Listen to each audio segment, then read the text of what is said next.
Hey friends, welcome and welcome back to my channel. My name is Erin and I am so excited that you decided to take time out of your day to spend with me because today we are discussing my 2024 stats and also my 2025 goals and all the things. This video is just going to be me wrapping up 2024, talking about all the stats and things and whatnot about that, and then also talking about what I hope 2025 is going to look like and a little bit of what you can expect from me going forward. So yeah, grab a drink, grab a snack. I feel like this is just going to be a chatty video, and yeah, let's just get into it. Let us start off with my story graph wrap up. As you can see, in 2024 I read a total of 110 books, which is just wild to me.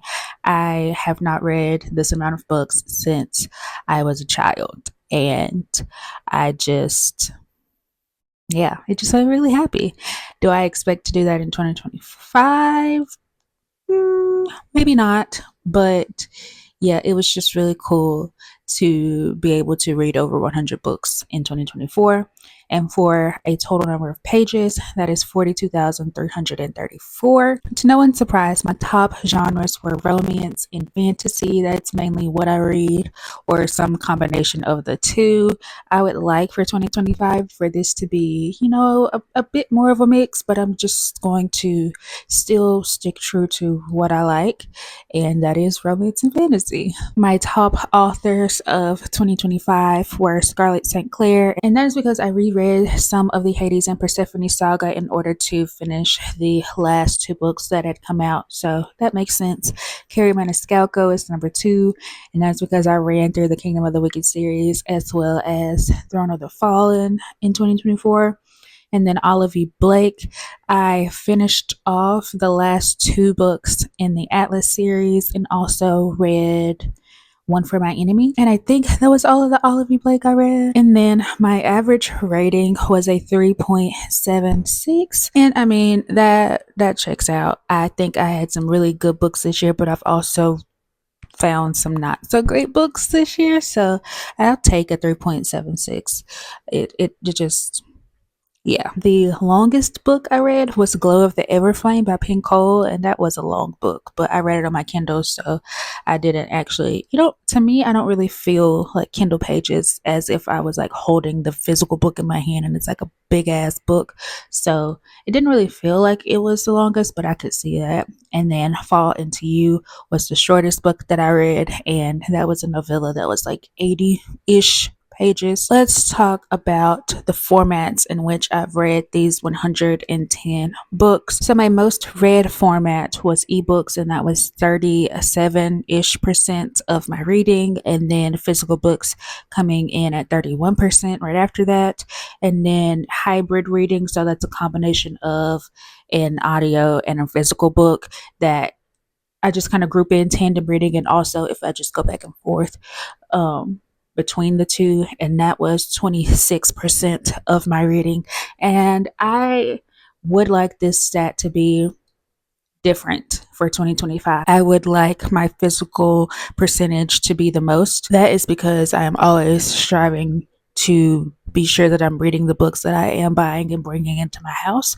But I did get a Kindle this year. So to me, that explains why I was reading so many ebooks. Previously reading on my iPad, and that just kind of hurt my eyes. So getting that Kindle, and then also falling down the rabbit hole of Libby, I could definitely see how ebooks would be the most that I picked up this year. Going along with that, as far as my physical TBR or my own TBR, because I do include ebooks that I own as well. So looking at this, 47.5% of the books that I read in 2024 were books that I had owned before the start of the year. And that makes me really happy because that means I am not letting books just sit on my shelf for years at a time, because that is easier than you can think when you have all the new shiny new releases.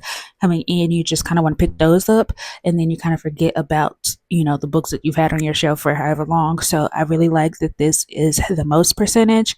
And then 36% of my reading came from books that I hauled in 2024. 16% of the books that I've read and owned, I unhauled them after reading. So I just like to keep, track of how many books I am unhauling after I read them. It's just something I want to know.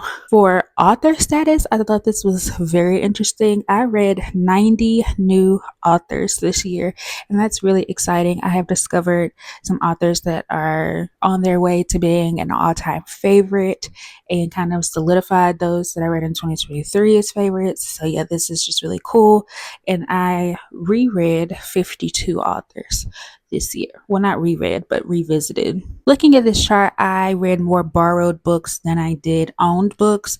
And so that borrowed category includes Kindle Unlimited, erin, I think the Audible catalog. I had it for like a couple months.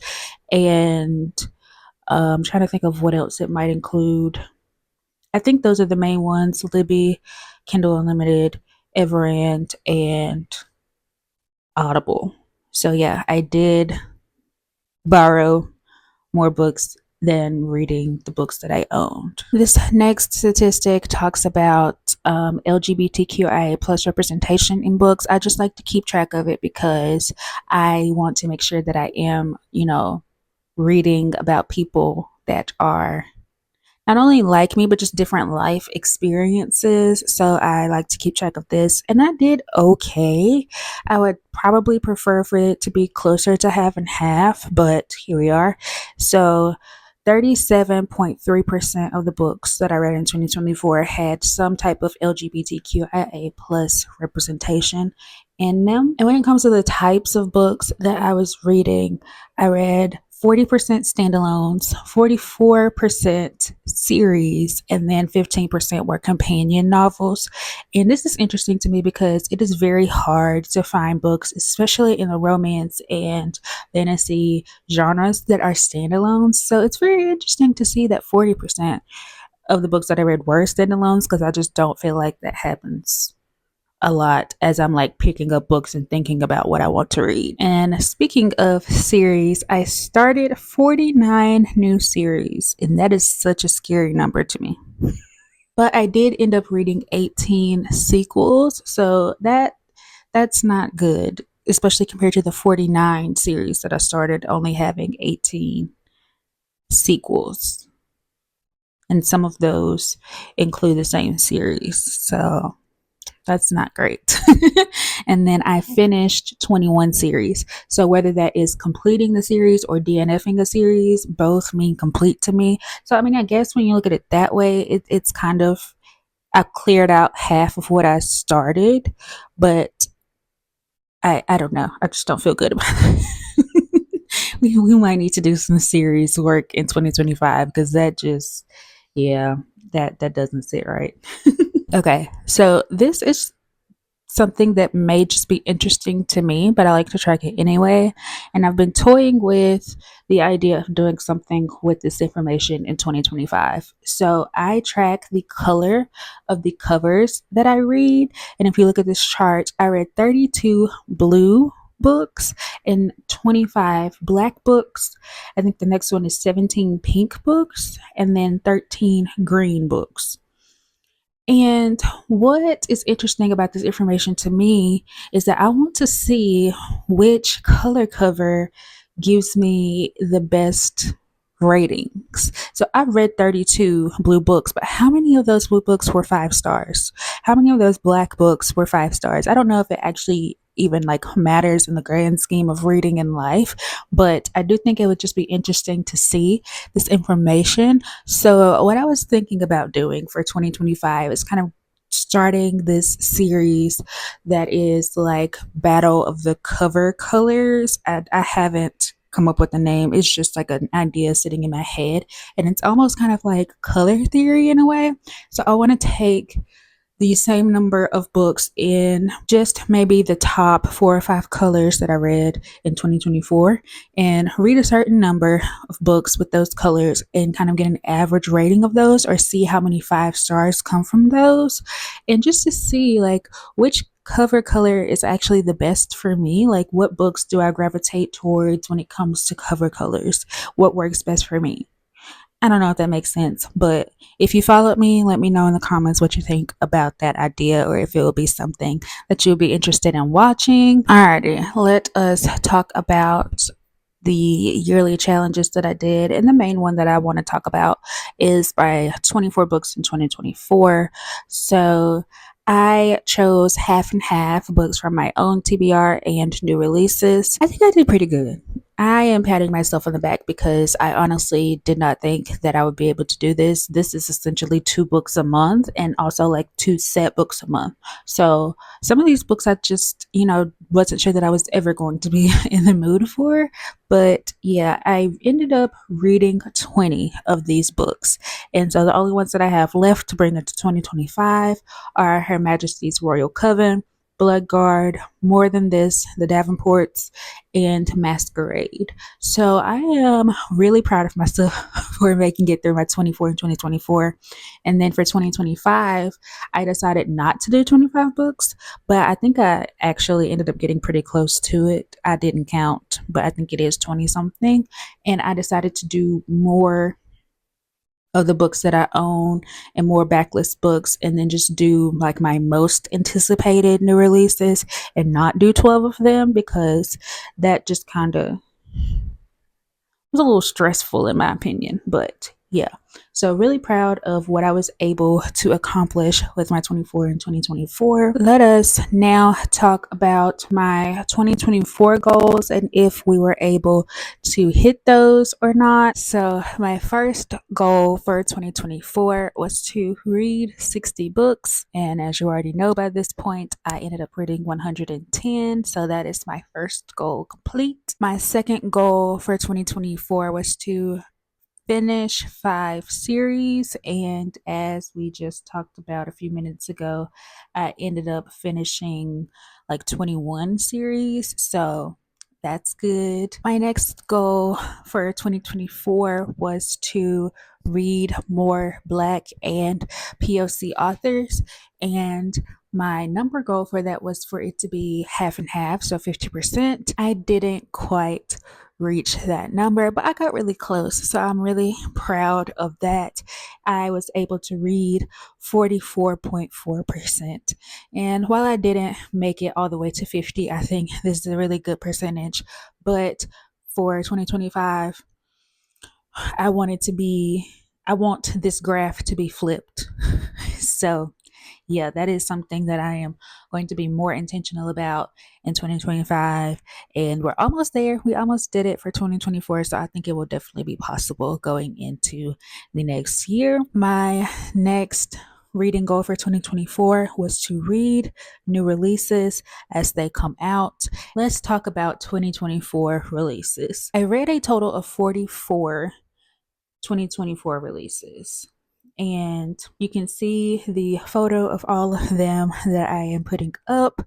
And this had a wide range of things on it. But I will say that a lot of these were pre-orders, and so I was wanting to make sure that I read them as they came into my house. Another fun fact about the 2024 releases that I did read, of the 44 releases, 22 of them, or half of them, were at minimum 4 stars for me. So I think that says a lot about the 2024 releases, because while half isn't bad, I would love for more of that number to be, 4 stars or higher, just because I'm always hoping that I am enjoying the books that I'm reading. And the ones that are Black and white, most of them were 3.5 stars, but yeah, the 4 stars are what I'm wanting for 5. So highlights from 2024 releases, we have A Little Kissing Between Friends, Heartless Hunter, Immortal Dark, Faybound, The Honey Witch, Christmas in Spite of You, Apprentice to the Villain, The Secret World of Maggie Gray, Truly Madly Deeply. There were some really heavy hitters that will make it into my all-time favorites. But overall, I feel like the 2024 releases that I picked up were just, they're all right. And my last 2024 goal that I want to talk about was that I wanted to read at least 25% of my own TBR. When I talk about my own TBR, I am not referring to the books that I bought in that year. I'm referring to ones that I bought in previous years. So anything that I own that was bought before 2024. I had a journal spread of these, and it started out with about 105 books on that list. And this includes ebooks as well. So it's ebooks and physical books that I purchased or owned before the start of 2024, and it was 105. And through reading, DNFing, unhauling things that I just wasn't interested in anymore, being really intentional with these books, I was able to get that number down to 27, which I think is a massive feat. And I will be honest with you, the bulk of these were unhauled. And I think a lot of people go through this same situation. When you first start reading, you just kind of want to buy things, and you want to buy all the books. You want to buy the popular books that people are talking about. You just want to, it's easy to get caught up in the hype. And now I've been reading consistently again for about 2 to 3 years. So I also have figured out what I like now, what's going to work for me.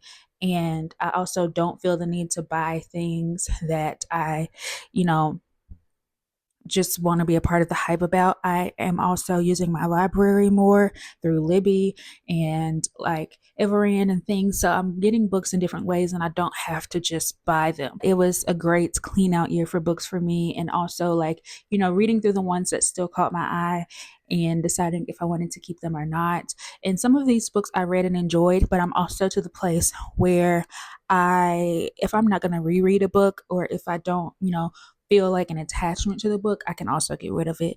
And so that makes, it keeps my shelves fresh, which makes me want to pick from them more often, and also allows me to not have to buy like as many books or as many bookshelves. By this process of making sure I'm reading through my own TBR and making sure that I am, doing a regular cleaning of things that just aren't giving me joy, that will keep that under control for me.